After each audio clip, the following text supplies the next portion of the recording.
بسم اللہ الرحمن الرحیم۔ السلام علیکم ناظرین محترم۔ قوم سبا کون تھی؟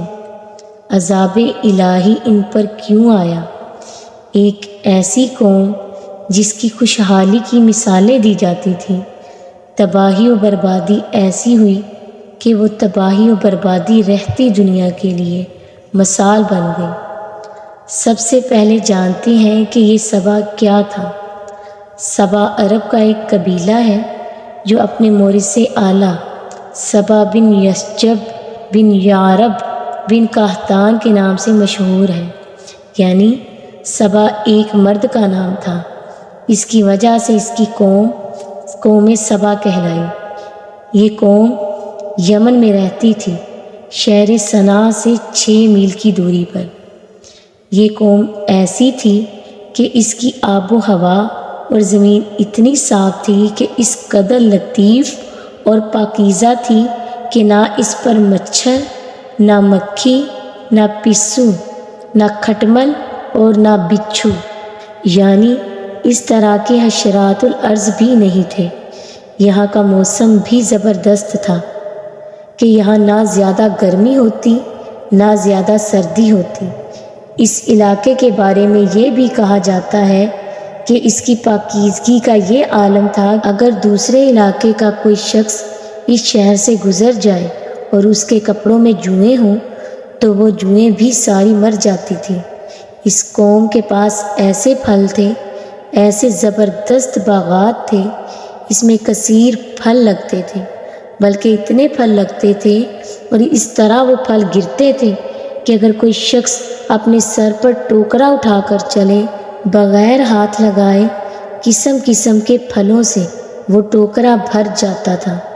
قوم سبا کو اللہ تعالیٰ نے ایسی خوشحالی دی، ایسی آب و ہوا دی، اتنے زبردست پھل اور باغات عطا فرمائے۔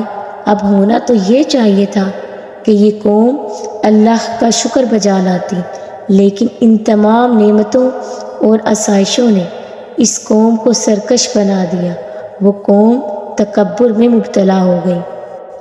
اللہ تعالیٰ نے اس قوم کی ہدایت کے لیے یکے بعد دیگرے 13 انبیاء کرام کو بھیجا۔ یہ 13 انبیاء کرام اس قوم کے پاس گئے، اس قوم کو اللہ کی نعمتیں یاد کرواتے رہے اور اللہ کے عذاب سے ڈراتے رہے، مگر سرکش لوگوں نے اللہ کے نبیوں کو جھٹلایا۔ اس قوم کا ایک سردار تھا جس کا نام حماد تھا۔ وہ بڑا متکبر اور سرکش آدمی تھا۔ اس کا ایک بیٹا تھا۔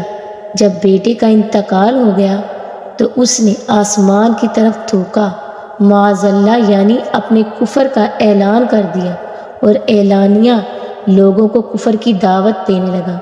جو کفر سے انکار کرتا اس کو قتل کر دیتا۔ اللہ کے نبیوں سے نہایت بے ادبی اور متکبرانہ لہجے میں کہتا کہ آپ لوگ اللہ سے کہہ دیجئے کہ وہ اپنی نعمتوں کو ہم سے چھین لے۔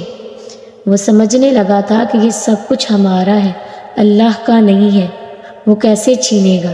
جب اس کی نافرمانی بہت بڑھ گئی تو اللہ تعالیٰ نے اس قوم پر بڑا عجیب عذاب بھیجا۔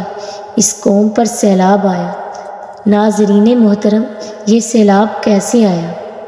قوم سبا کی بستی کے کنارے پر پہاڑوں کے دامن میں بند باندھ کر ملکہ بلقیس نے 3 بڑے تالاب اوپر نیچے بنا دیے تھے تاکہ پانی سٹور رہے اور قوم کے کام میں آئے، مگر اللہ کی شان دیکھیے کہ ایک چوہے نے اللہ کے حکم سے اس بند کی دیوار میں سوراخ کر دیا۔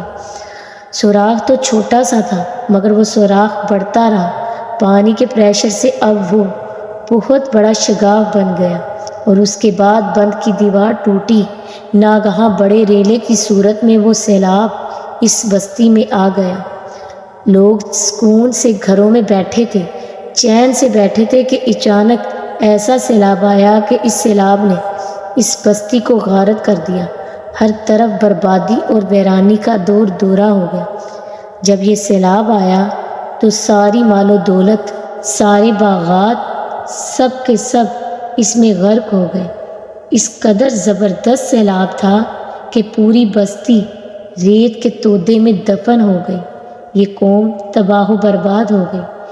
اس کی بربادی ایسی ہوئی کہ پہلے اس قوم کی مثال خوشحالی کے ساتھ دی جاتی تھی، اور اب یہ قوم رہتی دنیا کے لیے بربادی کی مثال بن گئی۔ پھر یہ ہوا کہ عمدہ اور لذیذ پھلوں کے جو باغات تھے اس کی جگہ جھاؤں اور جنگلی اور خاردار جنگل اگ گئے، اور یہ قوم عمدہ اور لذیذ پھلوں کو ترس گئی۔ اس لیے ناظرین محترم، ہمیں اللہ تعالیٰ کا ہر حال میں شکر ادا کرتے رہنا چاہیے۔